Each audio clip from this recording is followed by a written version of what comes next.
Jnana-timirandasya Jnananjana Shalakaya Chakshurunmilitam Yena Tasmai Shri Gurave Namaha Narayanam Namaskritya Naram Chaiva Narottamam Devim Saraswatim Devam Yato Jayam Udira Namaste Saraswati Devi Gauravani Pracharine Nirvishesha Sunyavadi Paschati Deshatarine Om Sahana Bhavatu Sahanau Bonaktu Saviryam Karvavahi Tejasvinam Matitamastu Mavidvishavahi Hare Krishna, Krishna Krishna, Hare Hare, Hare Ram, Ram Ram, Hare Hare. Welcome back to Bhagavad Gita. Bhagavad Gita, okarinasai. Yes, slowly all my girls are waking up and we hope they make no noise. はい、ゆっくりと僕の娘たちが起き始めてきて、ちょっとうるさくしないといいなと思います。I get my girls every morning to do about an hour meditation with us. It's an hour meditation. And then after meditation, they sleeping very hard. はい、毎朝娘たちに朝1時間ほどの瞑想をさせてるんですけど、その後みんな、がっつり二度寝します。Yes.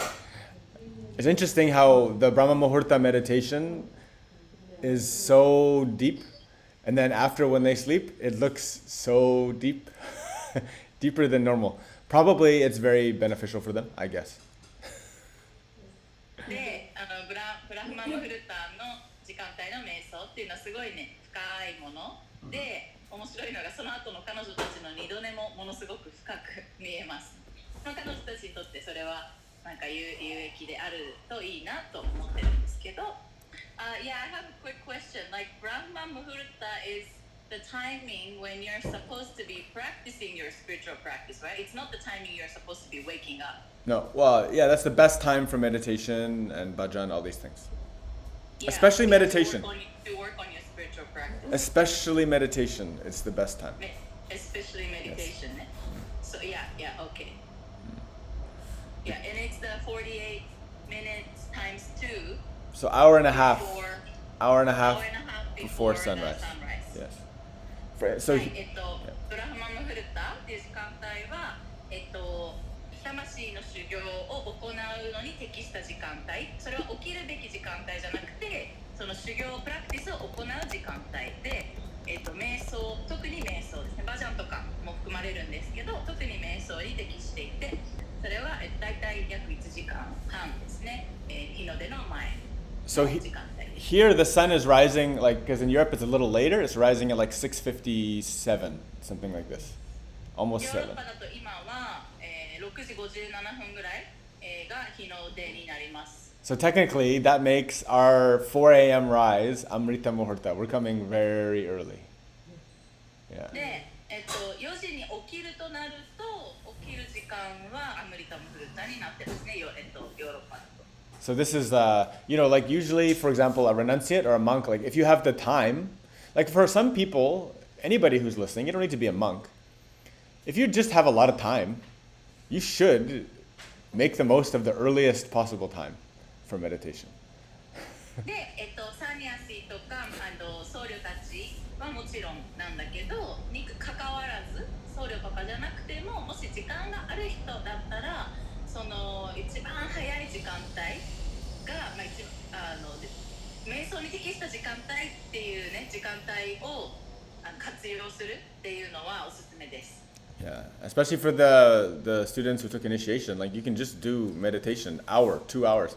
There's no restriction on the length of meditation. If you have capacity to do, you do. で、特にイニシエーション、瞑想の伝授を受けた方たちも特にですね、瞑想の長さっていうのにリミットはないので、もう1時間だとか2時間とか、本当時間があればできる限りそのチャンスを朝の時間帯を活用した方がいいと思います。Right. And then try to be stable. Especially if you have lots of time and you have a nice relaxed life, you can be very stable in this. This will make your determination unbreakable. で、特にね、時間がある人とか、そんなに時間に追われてないような生活をしてる人だったら、本当にそこに時間を割いていく、瞑想に時間を割いていくっていうことをしていくと、自分のその道、その練習における決意とかがもう本当誰にも壊されないような揺るぎないものになっていきます。And then even if you're stable at a certain time, and then sometimes you can expand it, that's great. It's like a special, extra taste is no problem. で、普段はじゃあこれくらいっていうので安定してやってる人も、たまにはスペシャルタイムみたいな感じでちょっと、長いロング瞑想をやってみる。それもいいですよ。But the main thing is being steady, right? So if you do a really crazy long one day and then 0 the next day, this is no good.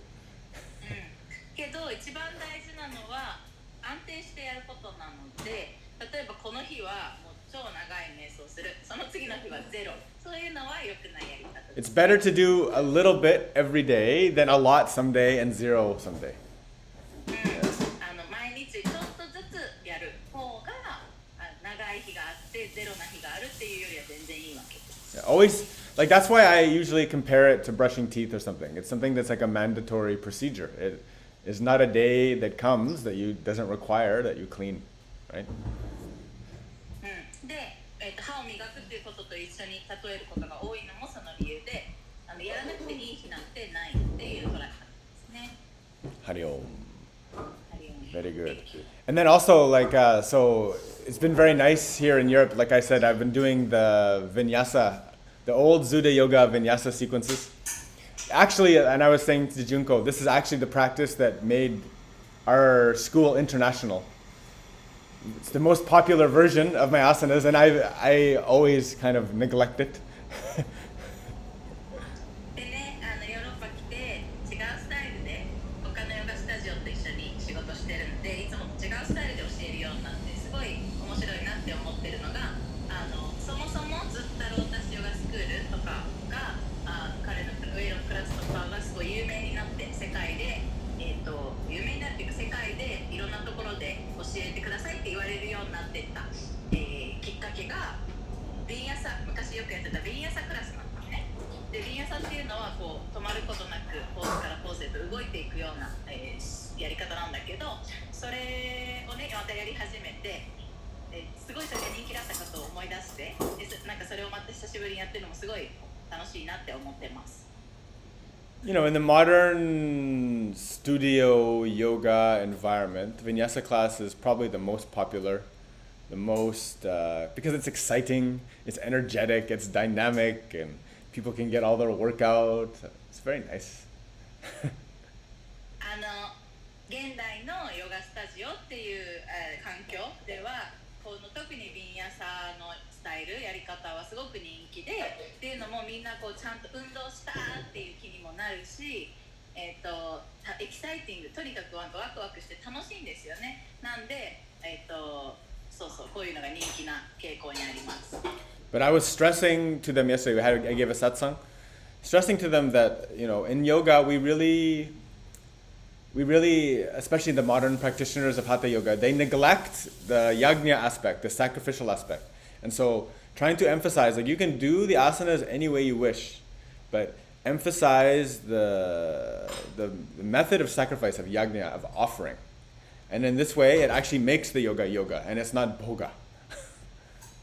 で、昨日は生徒さんたちにタットサンガをしてたんだけれども、その時話したのが、そういうね、特に現代のヨガ練習者っていうのは、特にハタヨガ体のヨガをやってる人たちって、そのヨガの練習の中のヤグニャっていう犠牲にする、捧げる、供物として捧げるっていう側面が足りてない、意識が足りてないことが多いので、それを忘れないでくださいと。で、別にアーサナはどんなスタイルでやってもいいんだけれども、それは自分を犠牲にして神様に捧げる供物としてやるんだっていう、意識でやらないと、やって初めてあなたのヨガがちゃんとしてヨガになります。ヨガではなくっていう話をしてました。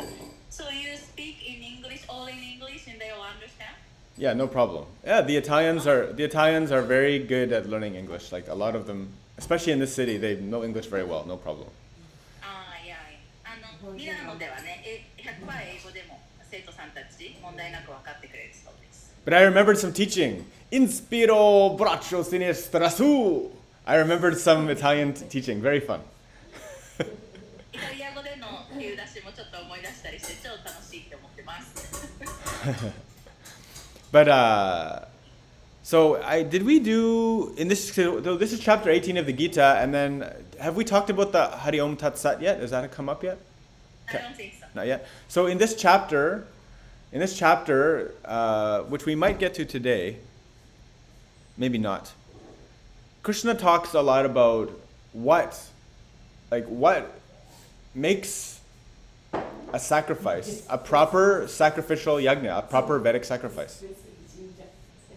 で、今日のクラスでそこまでいけるかわかんないんだけど、ギータ18章でクリシュナが何をもって正しいサクリファイス、供養、犠牲、ヤグニャになるのかっていう話があります。And then especially for our yoga teachers, the things that if you follow our yoga school's method, you already know how to do it.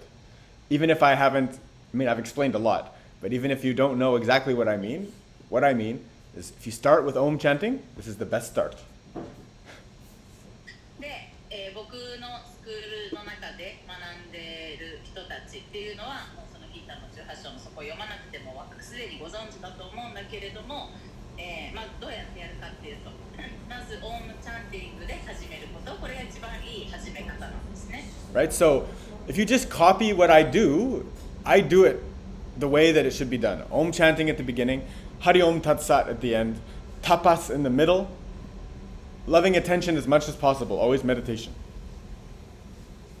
で、僕のやってる方法をただみんなコピーして真似してくれれば、もう正しい犠牲のやり方としてもやってるので、問題ないんですけど、まず始まり方はオウムで始める、終わり方はハリオムタッタで、間にはタパスがあり、そしてその始めから終わりまでずっと愛を持った集中した注意を向けていく、そして瞑想として続けていくっていうことです。Yeah. So this is, these are the basic instructions. There's a lot more to it, but that's a very good and excellent way to begin to make your practice an actual offering, as it should be. Every asana should be an offering. Every breath should be an offering.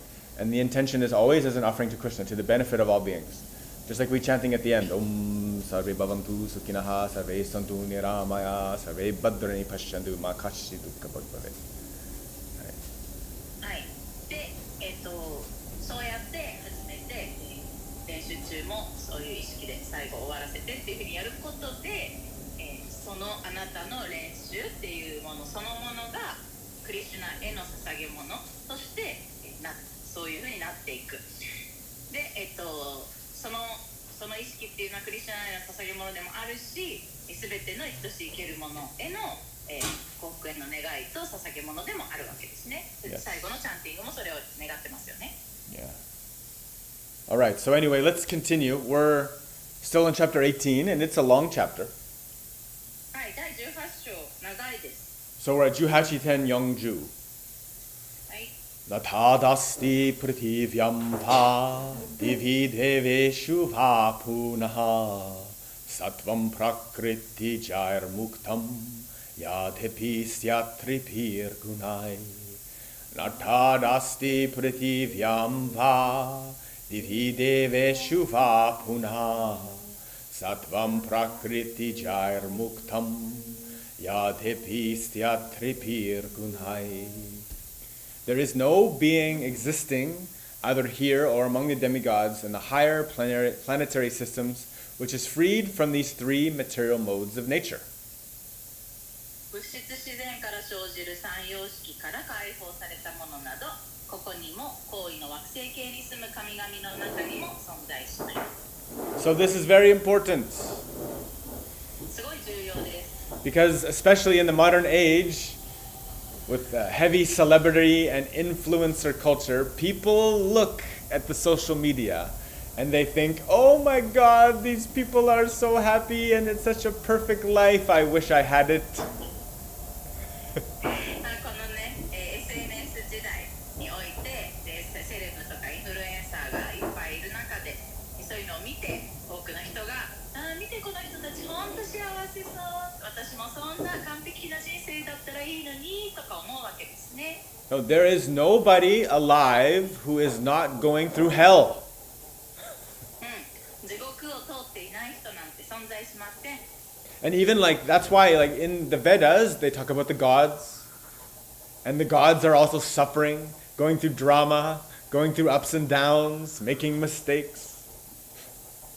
だからレーダーの中にもさまざまな神々たち、が登場して、そこでみんな苦しんだりとかいろんな問題にぶつかって、で幸せだったり不幸だったり、いろんな困難に苛まれたりしてる、そういうストーリーがいっぱい神々ですら描かれてるわけですね。 That I would basically say that like most of the time when you're looking at the things and it's making you feel anxiety or so much envy, so much strange emotions, it's not good. で、そうやって、SNS とかを見てて、そこでなんか自分の中でなんかすっきりしないような感覚とかモヤモヤとか羨ましいとか嫉妬とかそういう感情が湧いてくるっていうのはあんまりいいことじゃないってことです。それがそのものが。 Using this medium for scriptural study, for Vedic study, is probably the best possible use. We're doing our Svadhyaya practice. で、こういったスマートフォンなどのテクノロジーをスワディアや、真の自己を探求するための勉強とか聖典を読むこと、勉強するために使うことが多分このメディアの最高の使い方だと思います。 And so I see sometimes like Yukari's driving a car, they're driving a car while doing nice. You can do Svadhyaya by driving a car. This is amazing. ね、っていうのは今ゆかりちゃんもだけど、運転しながらスワディアーヤができるなんてアメイジングなんでしょうか。 So the main point is that everybody, everywhere, always is going through the same things that you're going through. で、大事なのはもういつの時代もどこにいても誰もがあなたが経験している苦しみや地獄っていうのをみんなが経験しているんですっていうこと。 That all of us are still infinite soul inside. けど私たちみんな実は内側では、真の自己は無限な魂なんです。 And that these external karmas, whether favorable or unfavorable, they're just a passing occurrence. They're like a mirage in the desert. で、でもね、カルマっていうものは来ては去りとか、起きてはなくなりみたいな感じで、やってきます。これは砂漠の中の、蜃気楼みたいな感じです。 Yeah, they really have no lasting impression on the soul as long as you have that consciousness. ちゃんと正しいところに意識が向いていれば、そうやって砂漠の幻想じゃない砂漠の蜃気楼のようなカルマっていうもの、いろんな出来事もあなたの魂になんか、もう取り除けないような印象を残すことはないです。 That's your wealth, your material position, your beauty, everything, it doesn't matter. Because the greatest devotee can be the ugliest, poorest, simplest person. あなたがどれだけ美しかろうが、どれだけ富を持っていようが、物を持っていようが、お金を持っていようが関係ないわけですね。っていうのは一番素晴らしい献身者、もしかしたらこの世で一番不細工で一番何も持ってない貧しい人かもしれないんですから。 So just trying to remember, that's a very, very important message. すごく重要なメッセージなのでこれを忘れないようにしてください。 Because as we go deeper into this Kali Yuga, it's getting more and more difficult to identify with our true self. We're always getting pulled into a material identification. っていうのはこのカリユガがどんどん深まれば深まるほど私たちがそういった物質的なものにとらわれていくような傾向がどんどん強くなっていきますから。Yes. So let's go next one. 18:10-11. Krishna goes a little bit more into the karmas and how they affect us. クリシュナはここからカルマと、そしてどうやってそれが私たちに影響するかを説明していきます。18:10-11, 18.41. Brahmana kshetriya visham shudranam cha parantapa karmani pravibhaktani svabhava prabhavair gunai Brahmana kshetriya visham shudranam cha parantapa karmani pravibhaktani svabhava prabhavair gunai Brahmanas, Kshatriyas, Vaishyas, and Shudras are distinguished by the qualities born of their own nature in accordance with the material modes, O chastiser of the enemy. 敵を懲らしめる者よ。ブラフマナ、クシャトリア、バイシャ、シュードラは物質の様式から生じた性質によって区別されている。Now, he's referring here to the Varna, ここでクリシュナはバラナについて話してますね。 which is the 4 basic categories that humans fall under depending on their material condition. で、バラナっていうのは何かっていうと、人間っていうのを分類しようとしたときに、その物質的な彼らの、条件とか性質っていうのを見極めて、この4種類のに人間を分けられますっていうカテゴリーです。 Now, in the modern world, we look at the system, and many people just see a potential for corruption. で、現代社会だとね、こういった、分け方を見ると、まあもう腐敗した、システムだなって見るか、またはこういう考え方って腐敗していくよねっていう可能性を見ていくと思うんですけど、 But that's because we live in a corrupt society.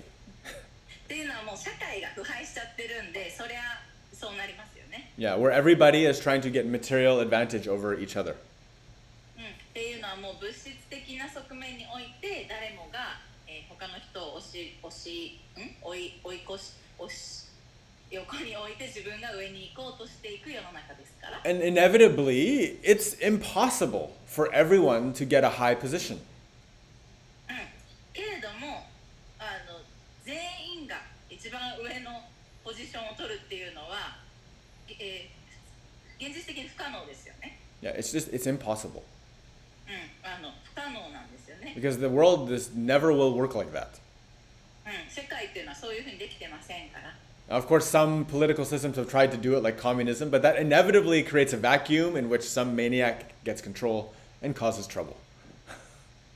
でね、もちろん共産主義とかやってみようとしている努力する人たちもいるけど、やっぱりそういうシステムの中でも、ある特定のグループが一番権力を持とうとして、そこから腐っていくみたいなことが起きたりします。 So just for the beginners and as a review, whenever I ask my students, what are the Varna? And they look at me and they go, eh? で、これは初心者さんまたはもう勉強した方でもおさらいとして読んでいきましょうね。バラナって何でしたっけって言うとみんなって言うんですね。Yeah, they always look at me the same, even though I've said this 100 times, but I'll say it 100 more times. もう100回は言ってんだけどね。でも100回また100回でも繰り返して説明します。 A teacher gotta teach. 先生は教えることが先生なんです。 So those 4 categories, they have to do with your own innate qualities, those things that you're naturally able to do. で、この4つのカテゴリーはあなたが生まれ持った性質っていうのが何なのか、これに基づいて決まります。 Right. And so a brahmana, はい、ブラマナ a は brahmana, normally the qualities of a brahmana are usually more to do with intelligence and memory. You should go into the next shloka. Oh, then okay. You're just reading, going ahead. All right, good. Okay, I'm going ahead and I will continue. You're right. Krishna is teaching us better than me. So, 18:10-42, 18.42. Shamodamastapa saucham kshantirharjavameva cha Jnanam Vijnanam Ashtikyam Brahma Karma Svabhavajam Shamotamastaphashaucham Kshantirarjavam Evacha Jnanam Vijnanam Ashtikyam Brahma Karma Svabhavajam. Peacefulness, self-control, austerity, purity, tolerance, honesty, knowledge, wisdom, and religiousness, these are the natural qualities by which the brahmanas work. 穏やかさ、自己制御、苦行、純粋さ、忍耐、正直さ、知識、知恵、純、宗教性。これらはブラマナの行動の元となる性質である。Yes. So these qualities are the sattvic qualities. はい、これらはサットバ的な性質とも言えますね。Yes. Now, and these are all attainable by everyone. でね、もちろんこういう性質は誰もが手に入れることはできるものです。Because the mistake is, the people usually think the brahmana has to be like a, a Vedic priest, but that's not necessarily the only way. よく誤解されるんだけども、ブラマナっていうのは、ベーダに基づいた聖職者、司祭、でないといけないって思い込む人がいるんですが、これだけが道ではないわけです。Peacefulness doesn't come naturally. Does not? Does not, no. 穏やかさっていうものは自然に現れてくるものではないです。It doesn't come naturally. Because people can say, oh, I'm peaceful, the person looks peaceful, until they're hungry. で、穏やかな人でもね、で、周りの人はあの人って穏やかな人だよねって言うけど、その人が本当にお腹空いたらどうなるか見てみましょう。I said that yesterday to the Italian lady. I was like, you understand the true nature of people when they're hungry.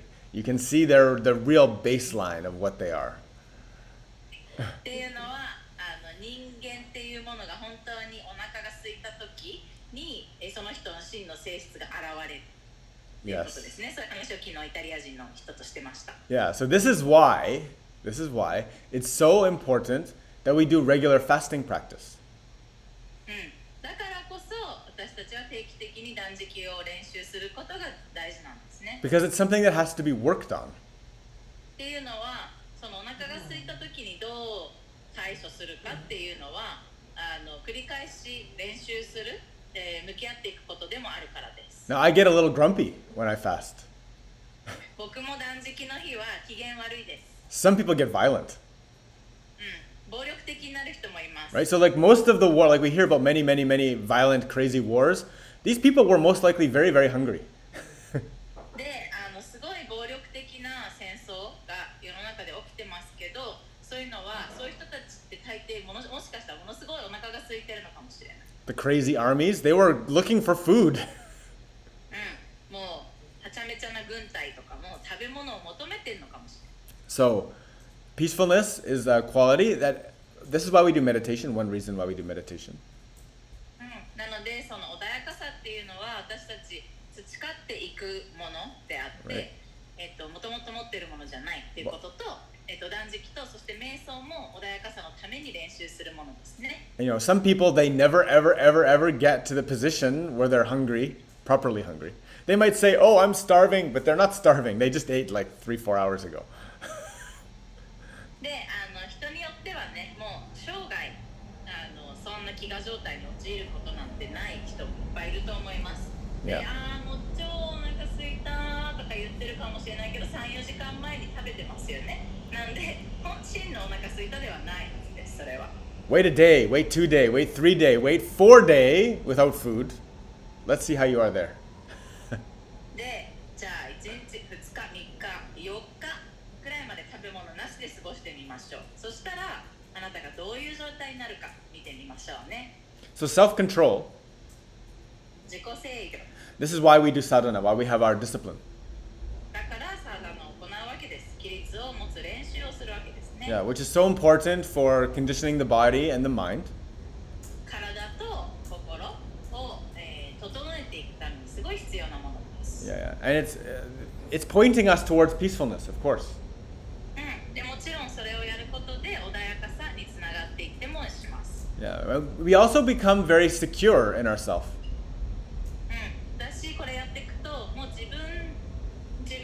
いうものがあれば大丈夫って安心できる。自分の中で安心できる。It's difficult for us to feel envy and to feel jealousy and to feel inadequate when we have our practice regular. We feel very already satisfied. We woke up early, we did a good job, we did our best, we're making the most of our day. Life is good. で、朝早く起きたし、朝ちゃんと瞑想もしたし、練習もしたし、で、ちゃんと自分コントロールできてるっていうね、こういうふうにやれてると、もう一日それですでに朝から満足してたり満たされてたりして、他者とか何かを見て羨ましがったり嫉妬したり、あとはまた自分を責めて落ち込んだりとか、そういうことがほとんど起きないはずです。もうなんかいい一日だって思えるはず。So that's shamho, tama, tapa, tapas. Tapas. There's the austerity. There's the hard work. 苦行ですね。きついことです。Now in the, like we talked about the Vedic ritual, that is the asana practice. で、アーサナとしてのベーダの儀式っていう話もしてましたけど、 Now a lot of the people that I contact with, because I'm an asana yoga teacher, but asana is the specialty. People need to understand that the path of Hatha Yoga, it's not an easy path. で、僕はヨガティーチャーで、特にアーサナが専門なんで、僕が出会う人たちっていうのはもうそういうハタヨガとかをやってる人たちなんですけど、ハタヨガの道っていうのは簡単な道ではないっていうことを理解しないといけませんね。Yeah, the ritual that we have by Swabhav, by our destiny, found ourselves in, it requires a very special level of pain and suffering. で、私たち、このハタヨガに出会うようなカルマを持って生まれてきた、またスワーバーブ、魂の個性を持って生まれてきた私たちが、出会ってしまったこの道は、本当特別な、きつい痛みを伴う、苦行、儀式が伴わないといけないわけです。But then, already in this chapter, was it this chapter, we're talking about the tapas of mind, speech, and body? Or is that 17? I can't remember. This chapter, John. This chapter, yes. Yeah, all the gunas and things. That's the one before. Yeah, 17. That's Shraddha 3. Yes. Shraddha is the 17. So in chapter 17, Bhagavad Gita, Krishna is talking about what tapas means in terms of body, in terms of mind, and in terms of speech. And so this is 14, is body. So in terms of body, is Deva Dvijya Guru Prajna Pujanam Shaucham Harjavam Pramacharya Mahimsacha Shariram Tappa Uchyate. Austerity of the body consists in worship of the Supreme Lord, number 1. で、1個前の章、17章で、体とマインドと喋ることについてのタパスの話でね、で 17.14 体におけるタパスとは、まず思考主を崇拝すること。 So, what does that mean? どういう意味でしょうか？ We just say, okay, yeah, I should worship. Okay, but what does it mean? Like, we're talking about body. Means, with your body, you should go through the action of worship. There is a physical action that's required for worship to be successful. で、はい、崇拝しましょう。はい、じゃあそれってでも具体的にどういうことなんですかって言ったときに、これ体におけるタパスなんで、じゃあこの肉体を使って崇拝という行為を体でしていきましょう。アクションをしましょうっていうことです。Right? So if I have my wife and in my mind, I'm just thinking, I love you, I love you, I love you. But my body doesn't create any actions of love. Is it love? はい。で、例えば僕の妻のことを僕は心の中で愛してるよ、愛してるよ、愛してるよって思ってても、その肉体を使って愛を示す行為をしていなかったら、それって本当に愛なんでしょうか？ No, my wife will say, you don't love me. はい、その状態だったら妻に、いや、あなた私のこと愛してないわねって言います。So going through the physical action. Now in terms of worship of the Supreme Lord, this means you have to go through the lighting of the candles, the cleaning of the altar, the offering of fruits, the offering of water, the puja properly. で、違いますね。肉体を使って、崇拝の行為をしていかないといけない。で、ここで言うと、じゃあ至高主の崇拝って言ったら、じゃあ神棚とか祭壇で、をきれいにして、そしてキャンドルつけてとか、お香をつけて、そして食べ物や水を捧げて、祭壇をきれいにしてって言ったかな、きれいにして、で、礼拝をすること、これも肉体を使って行為をしていくことですよね。The prostration. でそれをプジャって言うんですけど、でそこで、プロステーション、礼拝敬うために、五体統治みたいな感じかな、頭を下げて礼拝します。Right? For meditation, we have to take the proper position. 瞑想するときは正しい姿勢で行いますよね。So like when Padma sits for meditation with me, very often she's slouching and sleeping. And I'm like, she's like, I'm doing meditation. I'm like, no, you're not. You're sleeping. Meditation means upright in posture, with the gaze at the nose, properly focusing correctly. 僕娘のパドマとね毎日瞑想するんですけど、パドマの瞑想中でもねもうこんな感じで背中丸くなってこんな感じになってることがよくあるんですけど、でパドマがいや瞑想してるよって言うんだけど、父としての僕はいやいや君のそれは瞑想じゃないよって言います。瞑想っていうのは背筋をまっすぐ伸ばして顎を引いて鼻の先を見て、完璧に集中することだよって言ってます。But how amazing she is to do this at 10 years old. I was a lazy, fat McDonald's eater at 10 years old. でね、でも10歳からこういう練習をしていくって本当どれだけ素晴らしいことかなと僕は思います。っていうのは僕の10歳は、だらしなくてデブッチョのマックを食べてた少年でしたから。Yes. Worship of the Brahmanas, which means giving respect and obeisance to the teachers.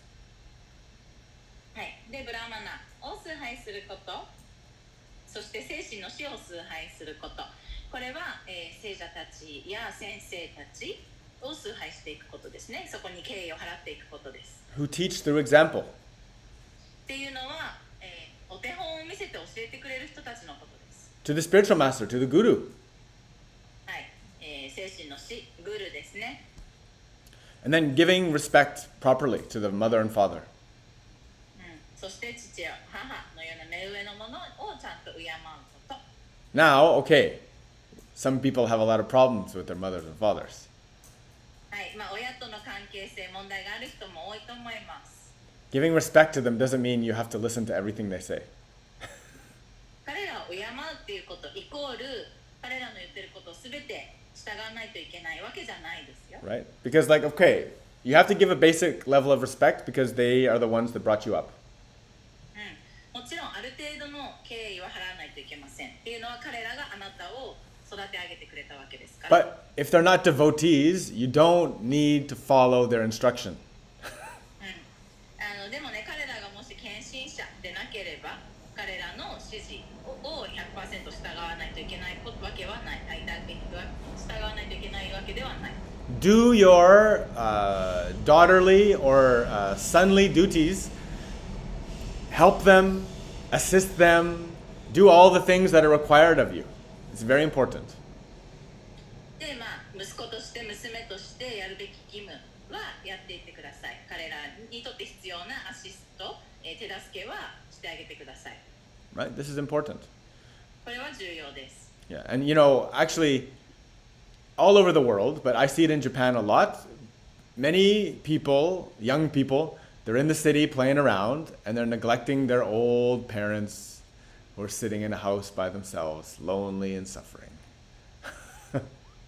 世界中で起きてます。 Bring to 特 ashram. に日本でもね、日本でもだけど、多くの若い子たちはもう都会で遊びまくって、で、ふるさとにいるお父さんお母さん一人で寂しく過ごしている方々をほったらかしにしてるっていうことよくありますよね。Now, for some people who have been traumatized by their parents, けどね、親との関係がトラウマに満ちている人もいるわけです。and definitely there are a lot, たくさんいますよね。you have to find a way to give forgiveness. どううにかして許す方法を見つけていかないといけません。To find it in your heart. はい、あなたのハートの中で見つけてあげてください。To try to bridge the gap. Even though they don't bridge the gap, you have to bridge the gap. 彼らから離れてしまった距離をつなげる橋渡しを彼らがしなかったとしても、あなたが橋渡しをしていかないといけません。So these are difficult. These are very difficult so far. This is austerity, this is tapas of body. ね、もうここまででその体のタパス、苦行、もうめっちゃ難しいことですよね。やっていくのは。Now, cleanliness. はい、清潔さ。Remember what cleanliness means. In the morning, before we do our daily worship, our sadhana, our meditation, our prayer, we have to wash, clean. はい、清潔さとは何か。これは私たちの朝のサダナ、練習、礼拝をする前にちゃんと体をきれいにしないといけない。You should do the same thing in your evening meditation before you sleep. 寝る前の瞑想の前にも、きれいにすることをやってください。Right? The ideal timing is you have your ofuro, your shower, you wash, do meditation, go to sleep. はい、やるべきタイミング、一番いいタイミングはお風呂またはシャワー、夜した後に瞑想して寝るですね。Yeah, this is very important. And it also will give you good quality of sleep, good quality of rest and recovery. It's very good. そうすると睡眠の質も良くなっていくと思います。そうすると回復も良くなっていくからあなたにとってもいいはずですね。Simplicity, not to be overburdened by too much complication, too much stuff, too much anything. 実直さ、これはシンプルであることなんで、複雑にしていかないようにしましょうっていうことです。できるだけ、削ぎ落としていきましょう。Brahmacharyam ahimsacha. Practicing celibacy as much as possible.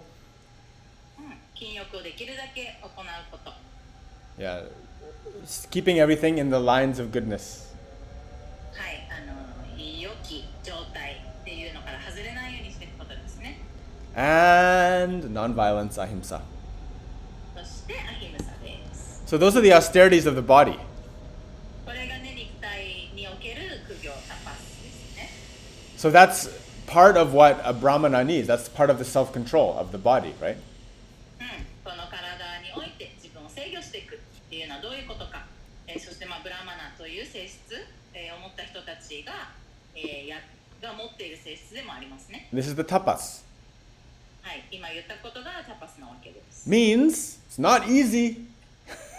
はい、タパスっていうことは簡単なものではないっていう話です。It doesn't come natural. You have to make an effort for this. 自然にできることじゃないってことです。これをやるためには努力をしないといけない。Right? And that's what, like, tapas, you remember, it means burning, right? タパスの意味覚えてますか？これ燃やすってことでもあります、ね。And what burns? A fire burns. で、燃やしていくもの、燃やすためには何が必要かっていうと炎です。What are the two main qualities of a fire? It's a purifier. で、炎の性質は何かっていうと、まず一つ目は浄化することですね。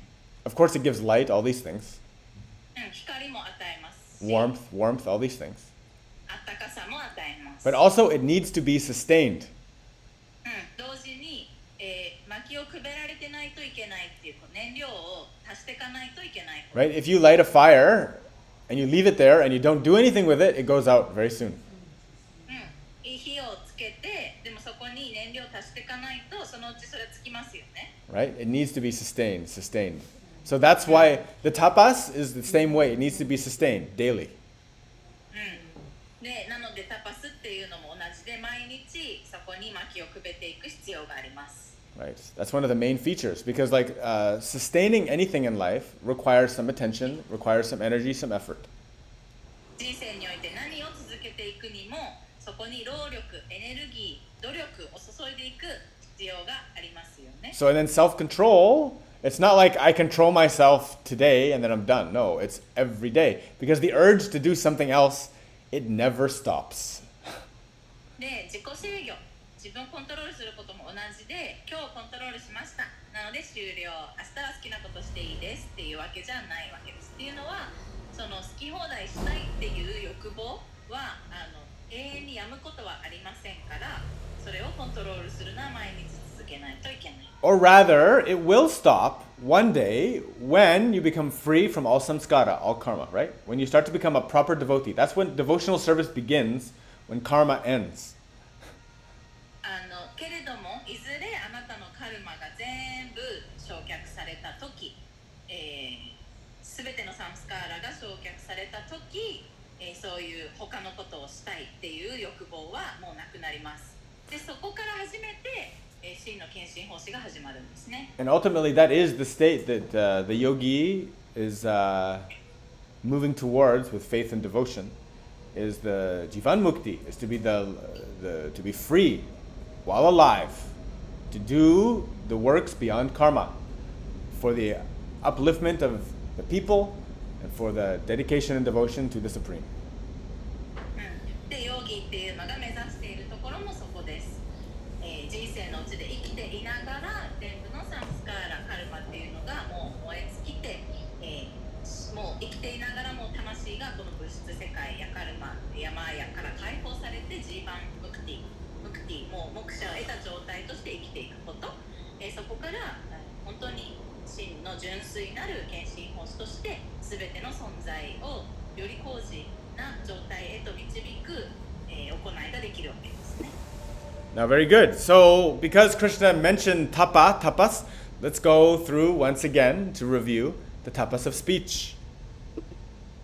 はい、クリシュナがタパスについて触れたので、もう一度、今肉体のタパス話したんですけど、もう一回おさらいで口の喋ることのタパスやりましょう。Anudvegakaram vakyam satyam priyahitam chavat svadhyaya vyasanam chaiva vanmayam tapa uchyate.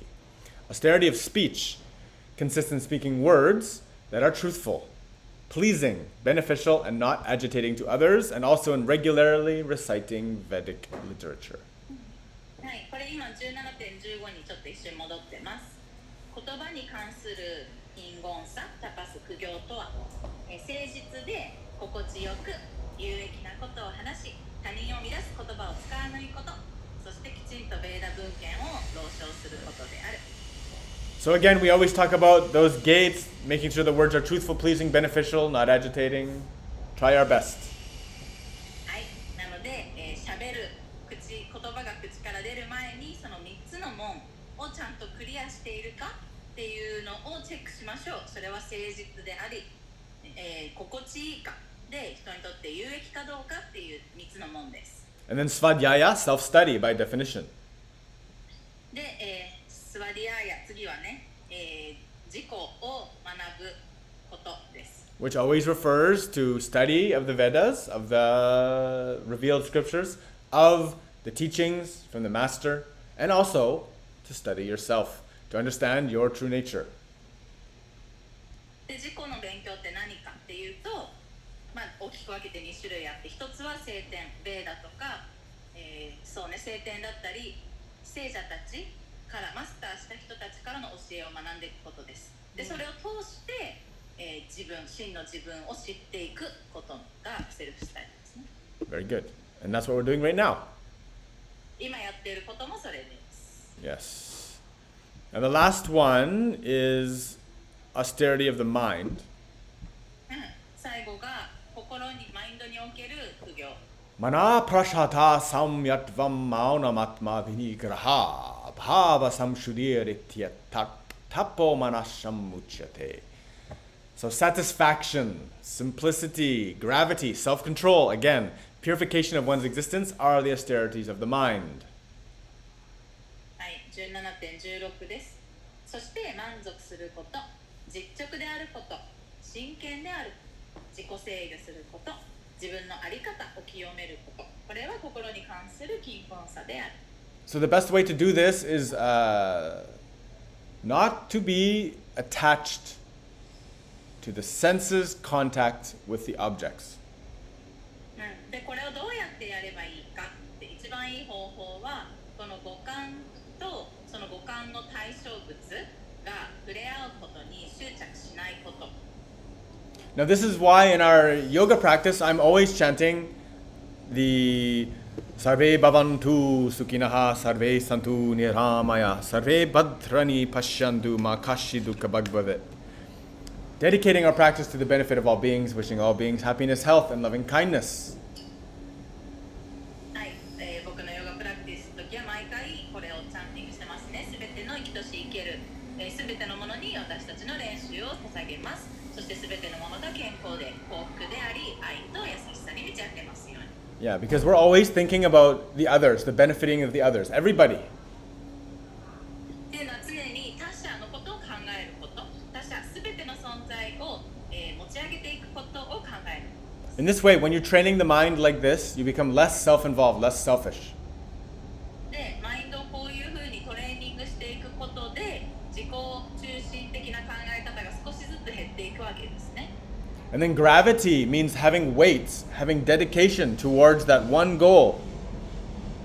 で、真剣であることっていうのに、重力っていうね、言い方を論するんだけれども、ここは、ゴールに対する決意が固いと、その人は、引きつける力を持つ、重力を持つっていう意味です。それは真剣であるっていうことです。Now, when I think of gravity, I don't just think of a simple thing. I think of a huge cosmic phenomenon that takes millions and millions of years to come into effect.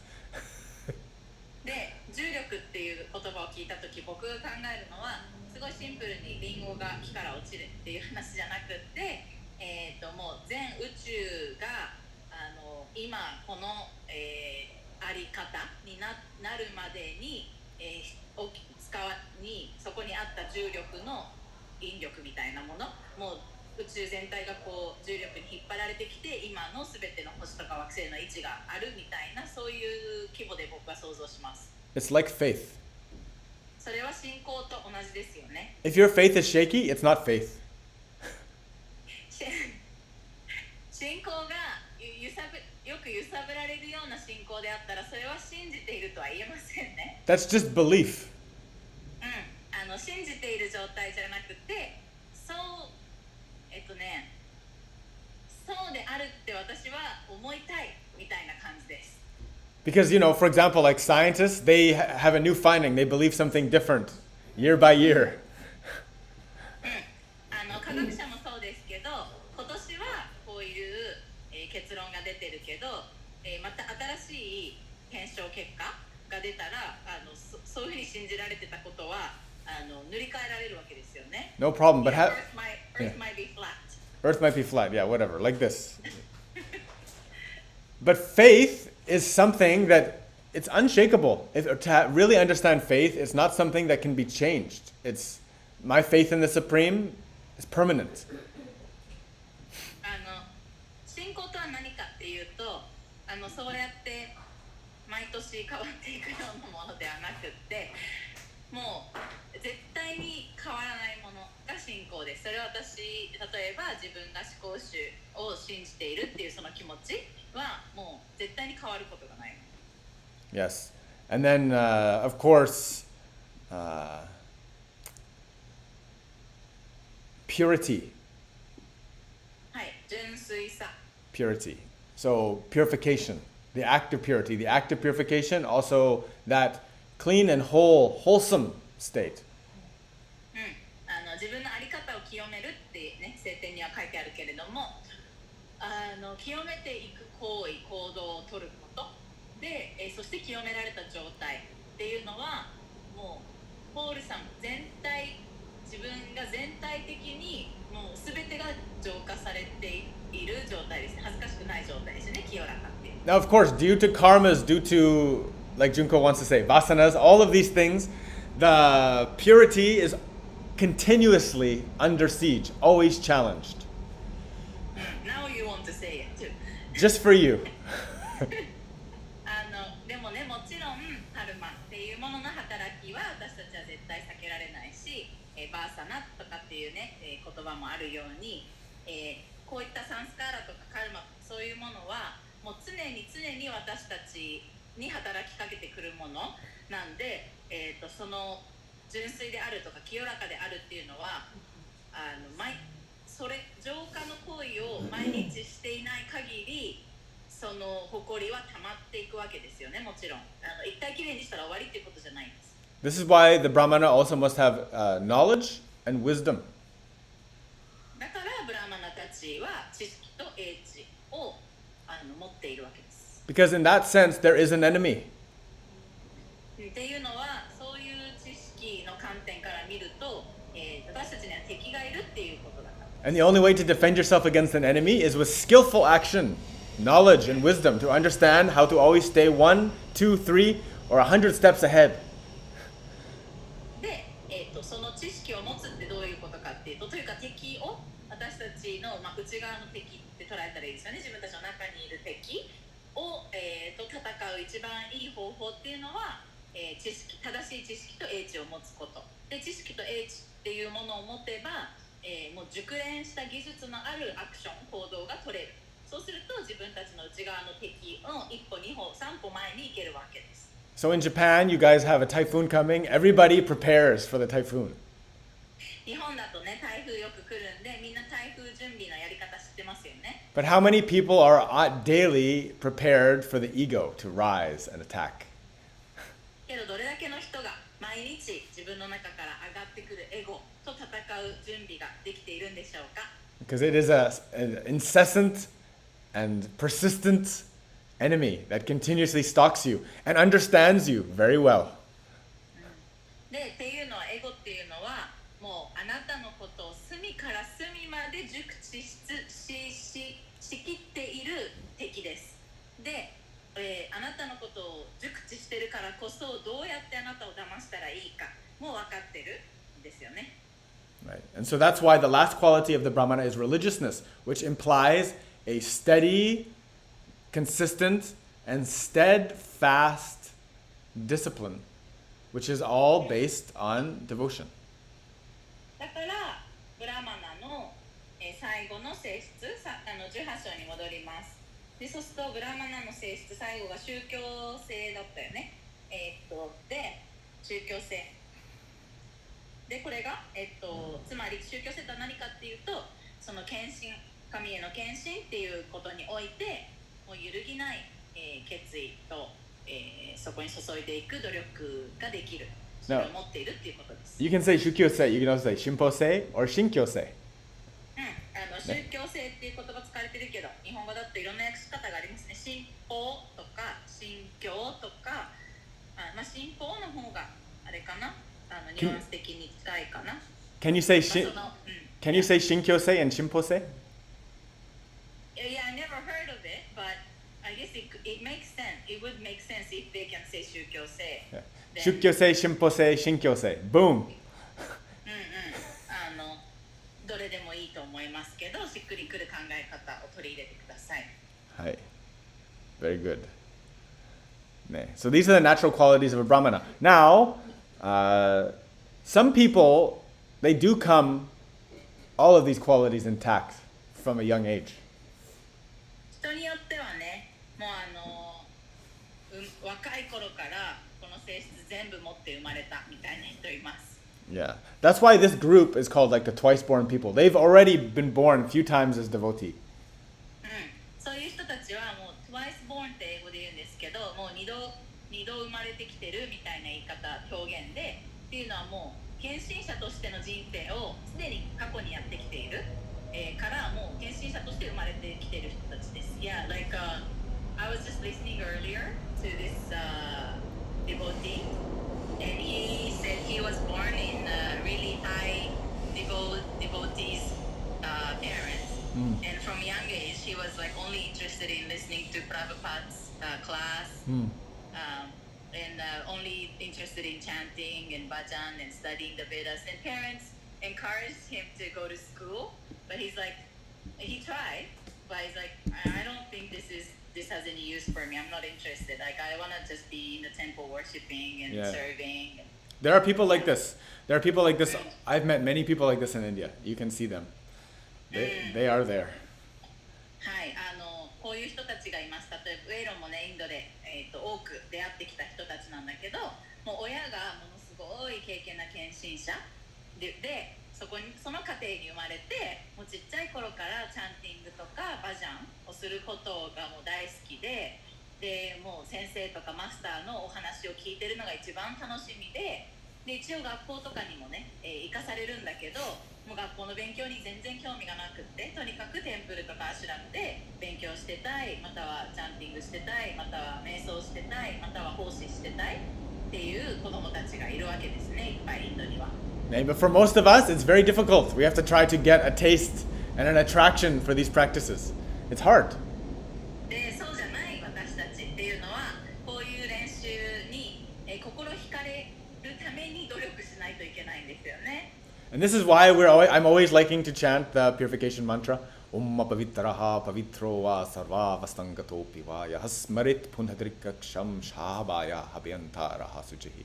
Even though I'm impure, I hope that my action can be accepted as a pure action because my willingness to be there is present. I really wish for this.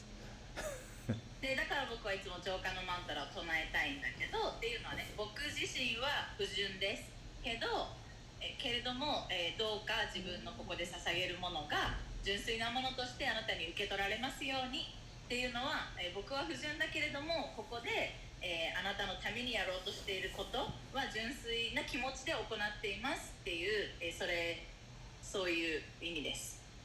Jai. はい。So that's all we have for today. はい、今日はここまでになります。We had a question? We have a question? Yes. なんかさ、松目ぐなんか誰か手挙げてなかったっけ？最初のうち。Maybe just a mistake. But maybe mistake. Yeah. But today we covered especially the qualities of a brahmana. 今日は特にね、ブラマナたちの性質について触れました。Which for all of us who are listening, we all are brahmana trainees. はい。っていうのはこれを聞いている私たち、みんなブラマナ訓練生みたいなものですけれどもね。Right? That's what it is to be a yogi or a yogini. A sadhaka is a seeker of the truth. We are on the path. いや、ヨギやヨギニであるっていうことは、この道を探求していく、道を求めていくもの、サダカですからね。Yeah. So slowly. I guess. Huh? Sorry. Matsunega Megumi has a question. めぐちゃん質問ある？どうぞ。お願いします。瞑想の話のことで質問なんですけど、